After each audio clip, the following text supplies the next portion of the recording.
Start unit 14 electronics, और इसका एक ही लेक्चर होगा और इसके कंटेंट्स जो हैं वो बड़े ब्रीफ से हैं। आपके यूएचएस के सिलेबस में तो इसके जो कंटेंट्स हैं वो हैं कि जी हाफ वेव रेक्टिफायर है, इसके अलावा फुल वेव रेक्टिफायर है जिसमें सिंगल डायोड से हाफ वेव रेक्टिफिकेशन आ जाएगी और 4 डायोड से फुल वेव रेक्टिफिकेशन आ जाएगी, और फिर ऑपरेशनल एम्पलीफायर और उसकी कैरेक्टरिस्टिक्स हैं। लेकिन हम इसको थोड़ा सा बेसिक से पढ़ेंगे। सबसे पहले बिकॉज रेक्टिफिकेशन में डायोड इस्तेमाल होता है तो हमें डायोड की वर्किंग पता होनी चाहिए। डायोड की वर्किंग से लेकर चलेंगे और फिर उसके बाद हम रेक्टिफिकेशन पढ़ेंगे, फुल वेव और हाफ वेव दोनों, और उसके बाद हम ऑपरेशनल एम्पलीफायर पढ़ेंगे। तो स्टूडेंट, जब आप बात करते हैं एक ऐसे डायोड की जो कि P N junction diode, P N junction भी बोलते हैं, तो देखिए जो एक प्योर सेमीकंडक्टर होता है ना, प्योर सेमीकंडक्टर के आप जानते हैं कि वैलेंस बैंड और कंडक्शन बैंड के दरमियान एक एनर्जी गैप होता है जो कि ओवरकम किया जा सकता है, और इलेक्ट्रॉन्स एनर्जी एब्जॉर्ब करके वैलेंस बैंड से कंडक्शन बैंड में चले जाते हैं। सो एनर्जी गैप जो होता है that is the gap between the lower conduction band and the upper level of the valence band. तो इस केस में जो सेमीकंडक्टर में टोटल करंट होता है वो electronic current plus hole current होता है। दो करंट दोनों की वजह से करंट बहता है, फ्री इलेक्ट्रॉन्स की वजह से और वैलेंस बैंड में होल्स की वजह से। जो टोटल करंट होता है वो इन दोनों का सम होता है। लेकिन स्टूडेंट, ये टोटल करंट मिलकर भी कोई सिग्निफिकेंट अमाउंट ऑफ करंट नहीं बन सकता। तो अगर हम चाहते हैं कि ये हमारा सेमीकंडक्टर ज़्यादा करंट जो है वो कॉज करे, तो फिर हमें क्या करना पड़ता है, हमें इस सेमीकंडक्टर को डोप करना पड़ता है। Doping means adding an impurity to the semiconductor crystal. अगर आप डोपिंग की बात करें तो फिर आप डोपिंग जो है वो दो तरीके से कर सकते हैं। One, we have the N type semiconductor. एक हमारे पास जो है वो एन टाइप बन जाता है। ये जो एन टाइप सेमीकंडक्टर है इसमें आप कोई भी पेंटावैलेंट इम्प्योरिटी को डोप करते हैं in the ratio of 10⁻⁶ silicon में आप इसको डोप करते हैं। आपको पता है कि एंटीमनी इज पेंटावैलेंट इम्प्योरिटी। इसके वैलेंस शेल में 5 इलेक्ट्रॉन्स होते हैं, तो 4 के साथ तो बॉन्ड बन जाते हैं और 1 इलेक्ट्रॉन फ्री हो जाता है। तो अगर आप इसका एनर्जी बैंड डायग्राम से मुशाहिदा करें तो क्या होता है जी, this was valence band, this was conduction band, और ये वो इलेक्ट्रॉन होल पेयर थे जो thermally generated electron hole pair थे when semiconductor was in its purest form, जब सेमीकंडक्टर अपनी प्योर फॉर्म में था। तो जैसे ही आपने एक पेंटावैलेंट इम्प्योरिटी को डोप किया तो ये 1 इलेक्ट्रॉन फ्री जो है वो प्रोड्यूस हो गया कंडक्शन बैंड में। तो अगर आप 1 लाख एटम डोप करेंगे तो उसका मतलब है कि 1 लाख इलेक्ट्रॉन्स ऐड हो जाएंगे कंडक्शन बैंड में। तो जो एन टाइप सेमीकंडक्टर होता है उसमें number of electrons are greater than number of holes. यहाँ पर एन टाइप सेमीकंडक्टर में जो इलेक्ट्रॉन्स हैं इसलिए उनको मेजॉरिटी कैरियर्स और होल को माइनॉरिटी कैरियर्स बोलते हैं। यहाँ पर जो एन ई है ये नंबर ऑफ फ्री इलेक्ट्रॉन्स है। वैसे अगर आप देखें इस क्रिस्टल में नंबर ऑफ टोटल इलेक्ट्रॉन्स और होल्स बराबर हैं, sorry number of total electrons और प्रोटॉन्स बराबर हैं। ये इलेक्ट्रॉन फ्री हुआ है ना, है तो उसी क्रिस्टल का हिस्सा। सो दैट इज़ वाई, क्योंकि जितने न्यूक्लियस में प्रोटॉन्स हैं उतने ही शेल्स में या फ्री इलेक्ट्रॉन्स हैं, तो इसलिए हम कहते हैं कि जो एन टाइप है उस पर कोई नेट चार्ज नहीं होता। लेकिन अगर आप नंबर ऑफ चार्ज कैरियर्स की बात करें, टोटल नंबर ऑफ चार्ज की बात ना करें, चार्ज कैरियर्स तो एन टाइप में फ्री इलेक्ट्रॉन्स हैं या होल्स हैं, तो फ्री इलेक्ट्रॉन ज़्यादा होते हैं as compare to hole. But still इस सेमीकंडक्टर में जो टोटल करंट होता है that is because of the electronic current and the hole current. Yes, electronic current will be greater as compare to hole current in this type of semiconductor. So ये pentavalent impurity से dope करने से आपके जो electrons add होंगे वो किस में ऐड होंगे, कंडक्शन बैंड में होंगे। अच्छा, यहाँ पर अगर आप टेम्परेचर बढ़ा देंगे तो क्या इफेक्ट होगा इस पर, टेम्परेचर बढ़ा देंगे तो बॉन्ड्स टूटेंगे, बॉन्ड्स टूटेंगे तो वैलेंस बैंड से मजीद इलेक्ट्रॉन कंडक्शन बैंड में जा सकते हैं। तो दोनों में इजाफा होगा, होल्स में भी और फ्री इलेक्ट्रॉन्स में भी। और एक बात और याद रखिए कि एन टाइप में जो पेंटावैलेंट इम्प्योरिटी डोप करने से फ्री इलेक्ट्रॉन्स होते हैं, these free electrons are added into the conduction band. So this was the N type semiconductor. एक और तरीका भी है और वो है पी टाइप बनाने का। पी टाइप सेमीकंडक्टर कैसे बनाते हैं जी, take a trivalent impurity like aluminium. उसके आपको पता है कि वैलेंस शेल में जो है वो 3 इलेक्ट्रॉन होते हैं, तो सिलिकॉन के एटम से डोप कर दीजिए। सो सिलिकॉन के एटम अपना 1-1 इलेक्ट्रॉन शेयर करेंगे और एक यहाँ पर जो है वो होल क्रिएट हो जाएगा। अगर आप इसको वैलेंस बैंड और कंडक्शन बैंड के एतबार से देखें, this is valence band, this is conduction band, तो ये तो वो थे होल्स जो कि जब सेमीकंडक्टर अपनी प्योर फॉर्म में था तब क्रिएट हुए हुए थे। अब जो है एक होल किस में ऐड हो जाएगा, अब ये होल्स किस में ऐड होंगे, वैलेंस बैंड में ऐड होंगे। तो यहाँ पर जो नंबर ऑफ होल्स होंगे वो ग्रेटर होंगे नंबर ऑफ इलेक्ट्रॉन से, जो होल करंट होगा वो ग्रेटर होगा इलेक्ट्रॉनिक करंट से। Still the total current in semiconductor will be equal to IE + IH। इसमें मेजॉरिटी कैरियर्स होल्स होंगे और माइनॉरिटी कैरियर्स इलेक्ट्रॉन्स होंगे, राइट। तो जब आपने पेंटावैलेंट इम्प्योरिटी को डोप किया तो जो इलेक्ट्रॉन क्रिएट हुए वो कंडक्शन बैंड में क्रिएट हुए थे। जब आप ट्राइवेलेंट इम्प्योरिटी से डोप करेंगे तो जो होल्स प्रोड्यूस होंगे वो वैलेंस बैंड में प्रोड्यूस होंगे। सो इस तरीके से आप सेमीकंडक्टर की कंडक्टिविटी को इंक्रीज कर सकते हैं by increasing the doping level. अब ये एन टाइप और पी टाइप आपको थोड़ा सा इसलिए पढ़ाया गया है कि इसी को जब हम मिलाएंगे तो हमारे पास PN जंक्शन या डायोड बनेगा। तो आइए देखते हैं कि हम इनको कैसे एक जंक्शन बना सकते हैं। देखें, अगर हम पी टाइप और एन टाइप को मिला दें, suppose this is N type and this is P type. अब हम इस एन टाइप और पी टाइप को कैसे मिलाएंगे, क्या हम इसको ऐसे मिलाएंगे कि जी this is N type and this is P type और आपने इसको मिला दिया? तो गलत। दरअसल आप देखें कि दोनों में सिलिकॉन तो है, तो सिलिकॉन को हम एज अ सबस्ट्रेट यूज़ करेंगे, उसका एक तरफ को हम एन टाइप यानी कि पेंटावैलेंट इम्प्योरिटी से डोप कर देंगे और दूसरी तरफ जो है उसको हम ट्राइवैलेंट इम्प्योरिटी से डोप कर देंगे। सो इस तरह करने से अब हम सिर्फ मेजॉरिटी कैरियर्स और माइनॉरिटी कैरियर्स की बात करेंगे। तो एन टाइप में हमारे पास जो है they will be lots of free electrons, हमारे पास एन टाइप में बहुत सारे फ्री इलेक्ट्रॉन्स हो जाएंगे। पी टाइप में भी इलेक्ट्रॉन्स होंगे, क्यों होंगे भला?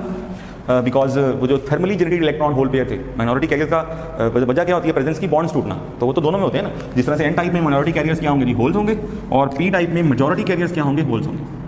तो अगर आपसे क्वेश्चन किया जाए कि what is the cause of the presence of the minority carriers in N type और पी टाइप, तो आप क्या कहेंगे? The cause is the thermal breakage of the covalent bond due to the thermal energy available at the room temperature. So that is why यहाँ पर whole present है और यहाँ पे इलेक्ट्रॉन प्रेजेंट है। अब जैसे ही आप इनको मिलाएंगे और ये पी एन जंक्शन बनेगा, तो स्टूडेंट्स ये वाला जो इलेक्ट्रॉन है ये जाके रिकम्बाइन करेगा इस होल से, और होल कहाँ था? वैलेंस बैंड में था। तो रिकॉम्बिनेशन क्या होती है? कंडक्शन बैंड का कोई इलेक्ट्रॉन अगर वैलेंस बैंड में आ जाए तो फिर जो एनर्जी एब्जॉर्ब करके इलेक्ट्रॉन ऊपर क्या होता है? कंडक्शन बैंड में वही एनर्जी रिलीज करता है। एलईडी का यही प्रिंसिपल है ना, लाइट इमिटिंग डायोड का। तो यहाँ से जब एक इलेक्ट्रॉन शिफ्ट हो जाएगा, so this whole thing will become a positive ion. तो ये रहा वो पॉजिटिव आइन, राइट? ये एक पॉजिटिव आइन होगा। और जब ये इलेक्ट्रॉन गेन कर लेगा, अब इसका भी ऑक्टेट कंप्लीट हो गया, so this whole thing will become a negative ion. इस तरह फर्दर इलेक्ट्रॉन्स के ट्रांसफर से हमारे पास जो है एक लेयर डेवलप हो जाएगी पॉजिटिव और नेगेटिव आइंस की, राइट? तो डिफ्यूजन करंट इसको बोलेंगे, ज़्यादा से कम की तरफ जा रहे हैं। और डिफ्यूजन करंट एक्चुअली तो जो इलेक्ट्रॉन्स हैं जो कि एन टाइप से पी टाइप में जाते हैं, लेकिन जो डिफ्यूजन करंट की डायरेक्शन होती है वो कन्वेंशनल करंट की डायरेक्शन में ले जाती है from P type to N type. तो एक खास ट्रांसफर के बाद एक यहाँ पर एक लेयर क्रिएट हो जाती है, and this layer is called depletion region, because this region has been depleted from the free charge carriers. ना तो यहाँ पर फ्री इलेक्ट्रॉन्स हैं, ना ही होल्स हैं। यहाँ पे क्या है? यहाँ पे ये सारे आइंस हैं। तो इस तरह के आइंस मिलकर ये एक डिप्लीशन रीजन बनाते हैं।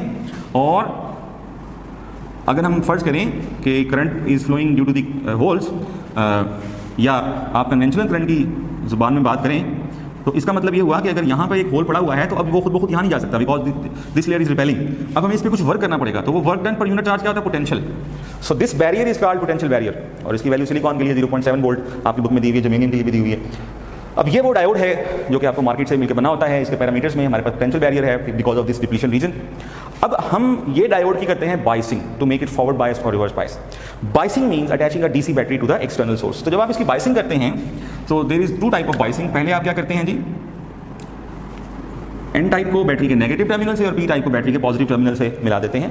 तो बैटरी का पॉजिटिव टर्मिनल यूँ समझ लीजिए कि इन होल्स को सिर्फ रिपेल करता है, या नेगेटिव टर्मिनल इन इलेक्ट्रॉन को सिर्फ रिपेल करता है। तो it look as if effectively ये जो विड्थ है डिप्लीशन रीजन की, हमें लगता है कि ये रिड्यूस हो गई है। सो करंट जो है will start to flow.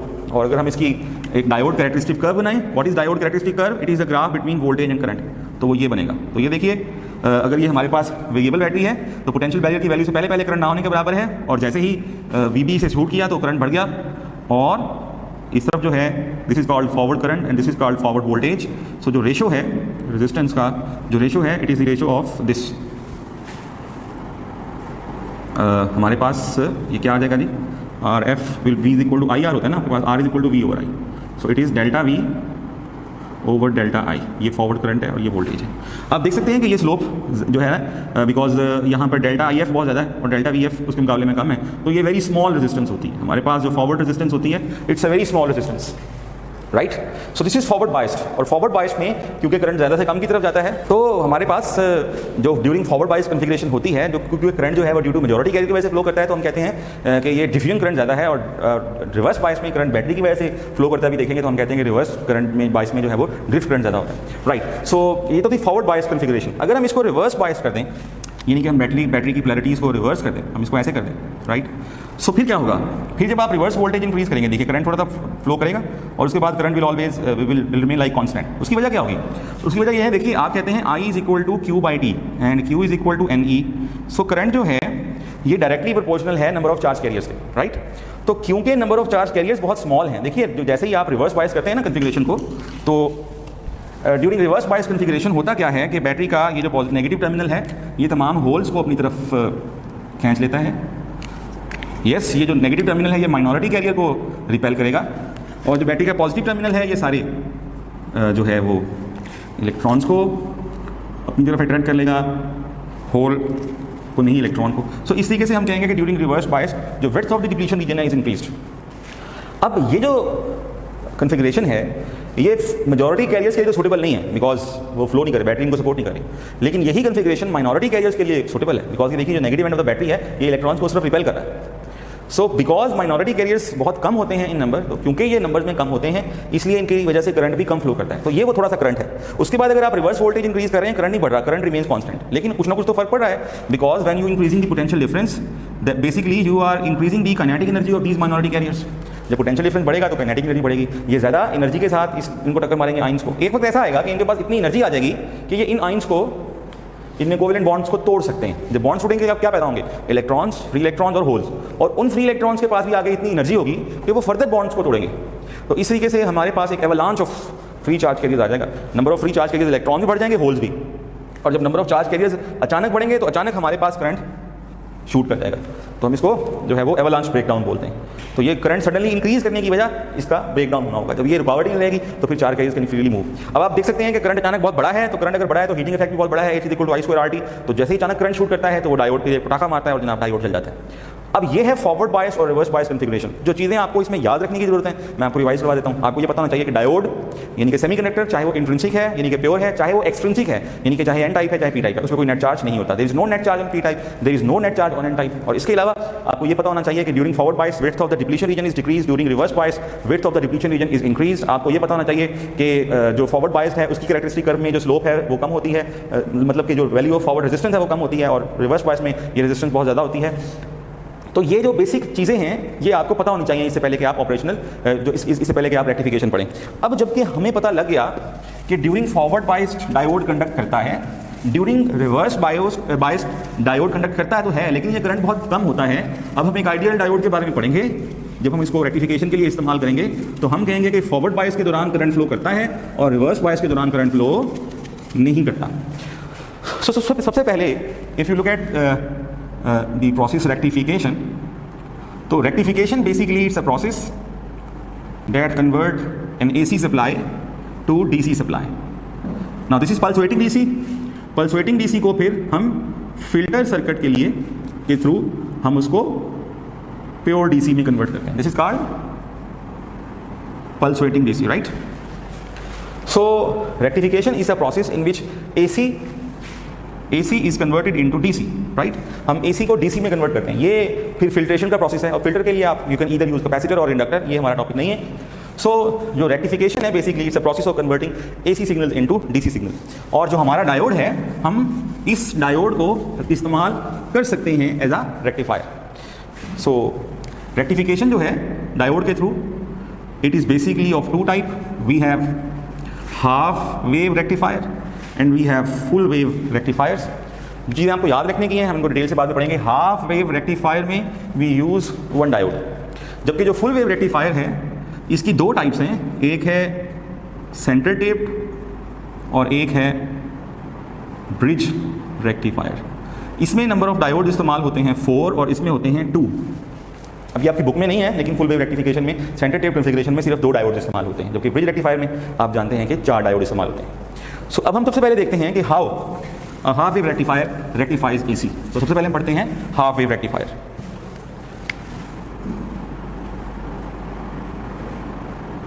So if you look at the half wave rectifier, जैसा कि नाम से जाहिर है, here we have an AC source. यहाँ हमारे पास एक डायोड लगा हुआ है और ये वो लोड रजिस्टर है जिसके क्रॉस आपने आउटपुट लेंगे। तो यहाँ में इनपुट और आउटपुट दोनों को हम बनाते हैं, right? So this is our input, ये हमारी इनपुट है, इनपुट वोल्टेज। अब सपोज आपने ये AC वोल्टेज जो है वो दिया है इस डायोड को। This is the positive half of the input cycle and this is the negative half of the input cycle. Now suppose for the positive half of the input cycle ये P type है और ये N type है, तो battery का positive मिला P type से और बैटरी का नेगेटिव मिला N टाइप से। This is forward bias configuration. तो डायोड विल कंडक्ट, तो इस पोर्शन के लिए diode will conduct. Peak value थोड़ी सी कम होगी बिकॉज ऑफ VB, जो 0.7 वोल्ट हम कंसिडर करते हैं, जो ड्रॉप होता है पोटेंशियल बैरियर की वजह से, उसकी वजह से पीक वैल्यू थोड़ी सी कम होगी। और अगर हम एक्चुअली देखें तो कंडक्शन भी यहाँ से स्टार्ट होगी, यानी कि जब 0.7 से वोल्टेज कम है तो कंडक्शन स्टार्ट नहीं होगी, यानी कि टेक्निकली ये हम इस तरह से बनाते हैं ऐसे, लेकिन हम उसको इग्नोर करते हैं VB को, तो इसको हम जो है वो ऐसे ही बना देते हैं, राइट? अब अगला जो negative half of the input cycle है उसमें ये पोलैरिटी रिवर्स हो जाती है बैटरी की, जिसकी वजह से ये वाला एंड नेगेटिव होगा, ये वाला एंड पॉजिटिव होगा। अब ये रिवर्स बायस है, तो इस वाले पार्ट के लिए we will have no current at all. Ideal diode की बात करें तो रिवर्स करंट 0। फिर इसी तरह से पॉजिटिव हाफ साइकिल के लिए इसके लिए हमारे पास ये, और फिर इसके लिए हमारे पास कोई भी आउटपुट नहीं होगी। सो this is how half wave rectifier works. अब सोचने की बात है, फर्स्ट कीजिए, हम कहते हैं कि हम इसको, इसकी जो कन्फिग्रेशन है, हम इसको, इसके कनेक्शंस को रिवर्स कर देते हैं। यहाँ ये नेगेटिव है और ये पॉजिटिव है, फिर क्या होगा? फिर पहले हाफ साइकिल के लिए जो है this will be the condition of reverse biased, तो इस साइकिल के लिए हमारे पास कुछ नहीं होगा। और जो अगला साइकिल आएगा जिसमें ये वाला एंड नेगेटिव और ये वाला एंड पॉजिटिव, अब ये फॉरवर्ड बायस्ड होगा, तो इसके लिए कंडक्शन होगी, इसके लिए नहीं होगी, इसके लिए होगी। अब चाहे ये आउटपुट वोल्टेज है, चाहे ये आउटपुट वोल्टेज है, ये अगर मीन लाइन से ऊपर है तो ऊपर ही रह रहा है, ये अगर मीन लाइन से नीचे है तो नीचे रह रहा है, तो ये दोनों डीसी हैं, राइट। सो आप देख सकते हैं कि जो हाफ वेव रेक्टिफायर है वो इनपुट वोल्टेज के वन हाफ को रेक्टिफाई करेगा। हम ये नहीं कह सकते कि सिर्फ पॉजिटिव हाफ को रेक्टिफाई करेगा या सिर्फ नेगेटिव हाफ को रेक्टिफाई करेगा, ये हम ये कह सकते हैं कि ये सिर्फ एक हाफ को रेक्टिफाई करेगा। अब देखिए कि अगर आप इनपुट सिग्नल को देखें तो इनपुट सिग्नल यहाँ तक एक कंप्लीट हो जाता है, जबकि आउटपुट सिग्नल भी यहाँ तक कंप्लीट होता है। तो क्योंकि एक ही टाइम पे कंप्लीट हो रहे हैं, तो हम इसका मतलब है कि हम कह सकते हैं कि in half wave rectification the output frequency is equal to input frequency, यानी कि एक सेकंड में जितने इनपुट के साइकिल्स कंप्लीट होंगे उतने ही आउटपुट के भी साइकिल्स कंप्लीट होंगे।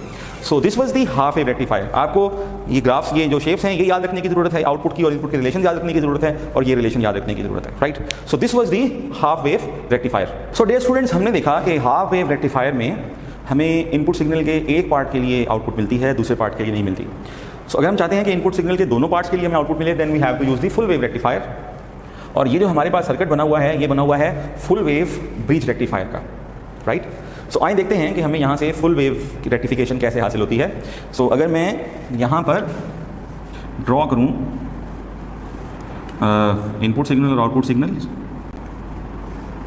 तो आइए देखते हैं कि कैसे हमें फुल वेव रेक्टिफिकेशन मिलती है। सो this is the input voltage. अच्छा, एक चीज़ का आपने ख्याल करना और गौर से देखना है कि अगर हमारे पास ये डीसी है तो रेजिस्टेंस में से करंट की डायरेक्शन चेंज नहीं होनी चाहिए दोनों केसेस में, ये आपने ख्याल करना, right. So suppose this is an input signal and for the first positive half of the input signal this end is positive मिला ए से, तो A is positive and B is negative, right. अब देखिए कि positive signal जब इसको मिला तो ये this is the condition of forward bias, this will conduct, जबकि पॉजिटिव मिला एन टाइप को, this will not conduct. Negative मिला पी टाइप को, reverse bias, this will not conduct. Negative मिला एन टाइप को, yes this will conduct. So diode D1 and D3 will conduct while diode D2 and D4 will not conduct। आइए अब हम देखते हैं कि करंट का रास्ता क्या होगा। नेगेटिव से पॉजिटिव करंट गया, यहाँ से करंट इधर आया। अब यहाँ पे करंट के पास दो रास्ते थे, इधर या इस तरफ तो जा नहीं सकता बिकॉज रिवर्स बायस में diode act as open switch, यानी कि फर्ज कीजिए कि यहाँ पर ये हो गया काम और यहाँ पे भी जो है वो ओपन स्विच, तो यहाँ से करंट जाएगा, इधर तो नहीं जा सकता। रेजिस्टेंस से करंट नीचे की तरफ फ्लो करेगा, फिर करंट यहाँ जाएगा, दिस इज द जंप, फिर यहाँ तो नहीं जा सकता, करंट यहाँ से आएगा and this makes a close circuit. So this is the path of the current for this half of the input cycle and look at the value, look at the direction of current through resistor R downward। अब ये था positive half. अब अगर आप negative half के लिए करेंगे तो battery will reverse its polarity, this end will become negatively charge, this end will become at positive potential. अब देखिए नेगेटिव मिला पी टाइप को, दिस विल नॉट कंडक्ट, तो यहाँ पर एक ओपन स्विच रख दीजिए। नेगेटिव मिला एन टाइप को, दिस विल कंडक्ट। पॉजिटिव मिला पी टाइप को, दिस विल कंडक्ट। पॉजिटिव मिला एन टाइप को, दिस विल नॉट कंडक्ट, तो यहाँ पे भी आप एक ओपन स्विच को रख दीजिए। अब करंट बैटरी के अंदर से जो कन्वेंशनल करंट है वो तो नेगेटिव से पॉजिटिव फ्लो करता है, करंट इधर जाएगा फिर इधर जाएगा, यहाँ तो नहीं जा सकता, करंट यहाँ से फिर इस तरफ आएगा। देखें इस केस में भी करंट डाउनवर्ड गया था और इस केस में भी करंट डाउनवर्ड गया है। इसका मतलब है जो हमारा आउटपुट है, जो लोड रजिस्टर है, उसमें करंट की डायरेक्शन चेंज नहीं हुई, उसमें करंट की डायरेक्शन डाउनवर्ड ही जा रही है। और फिर हम करंट को इधर लेके आएंगे, यहाँ से करंट ये इस तरफ आएगा। सो देखें क्लोज पाथ बन गया। So during the first half of the input cycle, during the positive half of the input cycle, D2 and D4 will not conduct, D1 and D3 will conduct, and during the negative half of the input cycle, D1 and D3 will not conduct, while D2 and D4 will conduct। तो इस तरीके से हमें हर half के लिए, अगर positive half के लिए आउटपुट इससे मिली है तो नेगेटिव हाफ के लिए आउटपुट इससे मिलेगी, डायरेक्शन सेम होगी। अब देखिए इसका एक साइकिल ये है, जबकि जब तक आउटपुट का एक साइकिल कंप्लीट हुआ हमारे पास साइकिल रिपीट हो गया, हमारे पास आउटपुट के दो साइकिल कंप्लीट हो गए। जितनी देर में इनपुट का एक साइकिल कंप्लीट हुआ उतनी देर में हमारे पास आउटपुट के दो साइकिल कंप्लीट हो गए। So that is why we say that in case of full wave rectifier output frequency is 2 times the input frequency, यानी कि अगर इनपुट फ्रीक्वेंसी 50 हर्ट्ज है तो जो हमारे पास आउटपुट फ्रीक्वेंसी होगी वो क्या होगी, वो 100 हर्ट्ज होगी। सो ये फुल वेव रेक्टिफायर था। आपको ये पता होना चाहिए कि कन्फिग्रेशन कैसे होनी है, उसकी आपको डायग्राम याद होनी चाहिए और इसके अलावा ये एक्सप्रेशन याद होना चाहिए। So this was total full wave rectification. अब जो है हम इस यूनिट का इलेक्ट्रॉनिक्स का लास्ट टॉपिक है ऑपरेशनल एम्पलीफायर। ये कैस्केड एम्पलीफायर होते हैं, यानी कि इसमें जो आउटपुट वोल्टेज है it can be multiplied. Operational amplifier use to perform certain mathematical operations. ये जो ऑपरेशनल एम्पलीफायर होता है इसके दो इनपुट एंड्स होते हैं और एक आउटपुट एंड होता है। अगर आप ये इन्वर्टिंग एंड कहलाता है, ये नॉन इन्वर्टिंग एंड कहलाता है। तो डायोड ऑपरेशनल एम्पलीफायर को हम यूज़ कर सकते हैं एज इन्वर्टिंग एम्पलीफायर और एज नॉन इन्वर्टिंग एम्पलीफायर। तो अगर आप इसको इन्वर्टिंग एम्पलीफायर के तौर पर यूज़ करेंगे, यानी कि अगर आप इसको ऐसा इनपुट देंगे तो जो आउटपुट मिलेगी आपको वो इन्वर्टेड भी होगी और एम्पलीफाइड भी होगी। अगर आप इनपुट यहाँ देते हैं, यहाँ अगर इनपुट देंगे इसको ग्राउंड कर देंगे, राइट। और अगर आप जो है वो जो इन्वर्टिंग एंड है उसको आप नॉन इन्वर्टिंग एंड को इनपुट देते हो तो output will be amplified but not be inverted. अब ये जो नेगेटिव और पॉजिटिव हैं इनके दरमियान in an ideal diode we have infinite resistance. Sorry, मैं डायोड बोल गया, ऑपरेशनल एम्पलीफायर। तो ये बात लिख लीजिए कि an ideal operational amplifier has infinite input resistance. तो अगर इनफाइनाइट रेजिस्टेंस है तो बेसिकली यहाँ से कोई करंट फ्लो नहीं कर सकता, और अगर कोई करंट फ्लो नहीं कर सकता इसका मतलब है इन दो एंड्स के दरमियान कोई पोटेंशियल डिफरेंस नहीं है। जिस एंड जो पोटेंशियल डिफरेंस यहाँ है वही है वो यहाँ पर है। यानी कि अगर ये ग्राउंडेड है तो फिर ये एंड भी ग्राउंडेड है, अगर इस पर 50 वोल्ट है तो फिर इस पर भी 50 वोल्ट है। यहीं से प्रिंसिपल ऑफ वर्चुअल ग्राउंड होता है, जिसको हम आगे जाके मजीद भी समझेंगे। जो इसकी आउटपुट रेजिस्टेंस होती है it's a very small resistance, और ये जो आउटपुट रेजिस्टेंस होती है आइडियल ऑपरेशनल एम्पलीफायर की we have zero output resistance, जबकि जो प्रैक्टिकल ऑपरेशनल एम्पलीफायर होता है इसकी हमारे पास जो आउटपुट रेजिस्टेंस होती है ये बहुत स्मॉल होती है। जो ओपन लूप गेन है जो कि रेशो है आउटपुट ओवर इनपुट वोल्टेज का, ये 10⁵ होता है, 10⁵ अब इसका मतलब ये नहीं है कि जी इसमें आउटपुट वोल्टेज जो है वो इसके मुताबिक जो आउटपुट वोल्टेज है वो इनपुट वोल्टेज से 1 लाख गुना ज़्यादा होगा। इसका मतलब इनपुट पे अगर सिर्फ 1 वोल्ट देते आपको आउटपुट पर 1 लाख वोल्ट मिलेंगे, फिर तो आपके मजे हो गए ना। इसका मतलब ये है it's an open loop gain. हम जो ऑपरेशनल एम्पलीफायर यूज़ करते हैं हम क्या करते हैं, हम कुछ part of the input is given back to the some part of the output is given back to the input. इसको कहते हैं फीडबैक देना। अब जो वोल्टेज गेन होगा वो होगा क्लोज लूप गेन, और हम जो आपने दो फार्मूलाज पढ़े हैं वोल्टेज गेन के, ये इन्वर्टिंग के लिए और ये नॉन इन्वर्टिंग के लिए, तो ये जो वोल्टेज गेन के फार्मूलाज हैं these has nothing to do with the open loop gain, right. तो ये डिपेंड करते हैं एक्सटर्नल रेजिस्टेंस पर जो कि हमने कनेक्ट की हुई है। सो रिपीट करते हैं, जो हमारा ऑपरेशनल एम्पलीफायर है it has ideal operational amplifier has infinite input resistance and ideal operational amplifier has zero output resistance, while a practical operational amplifier has a very large value of input resistance while it has very small value of output resistance, right. So you can use this operational amplifier as inverting or non inverting end। अगर आप इसको हम inverting के तौर पर इस्तेमाल करते हैं for example, so this end will be grounded, right, और यहाँ पर आप जो है वो इनपुट अप्लाई करेंगे। यहाँ फर्ज कीजिए कि ये इनपुट करंट गुजर रहा है I, तो फिर this is the external register R1 और ये है R2। इसको R2 कह लीजिए आपकी बुक की कन्फिग्रेशन के मुताबिक, इसको R1 कह लीजिए। अब देखिए अगर मैंने इन्वर्टिंग एंड पे इनपुट दी है तो मैंने नॉन इन्वर्टिंग एंड को क्या किया है, ग्राउंड किया है।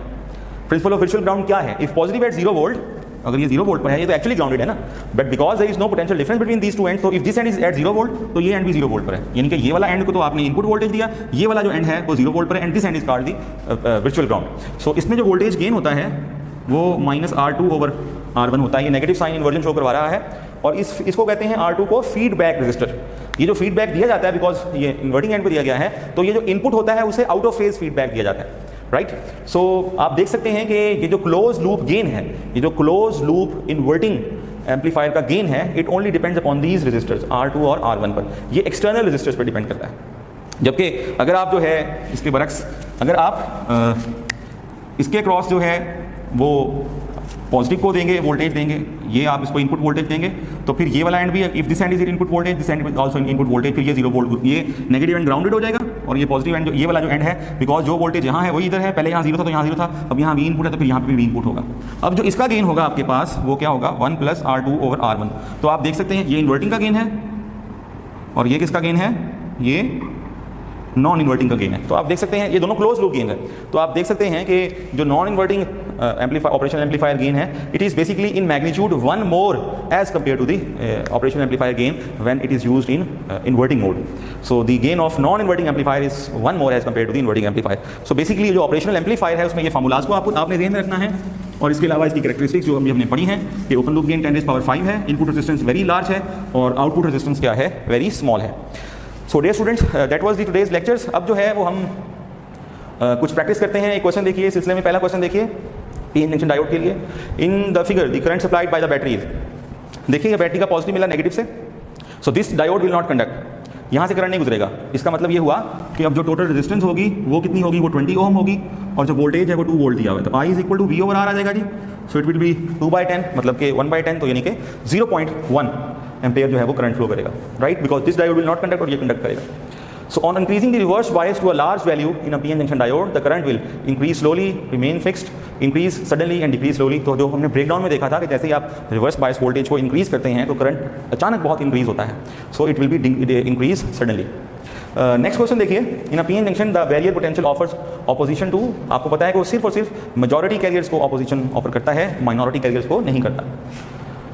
Next is about rectification. In a full wave rectifier, input current has a frequency f, the output frequency of full wave rectifier में आपको पता है कि frequency डबल होती है, तो the answer will be equal to 2f, because हमने देखा था कि full wave rectifier में f output is 2 times f input, right? So it will be 2f.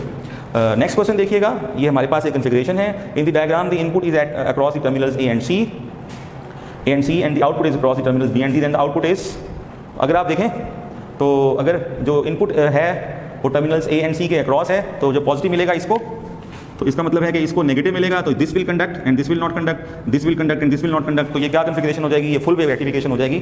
So the output in this case will be full wave rectified.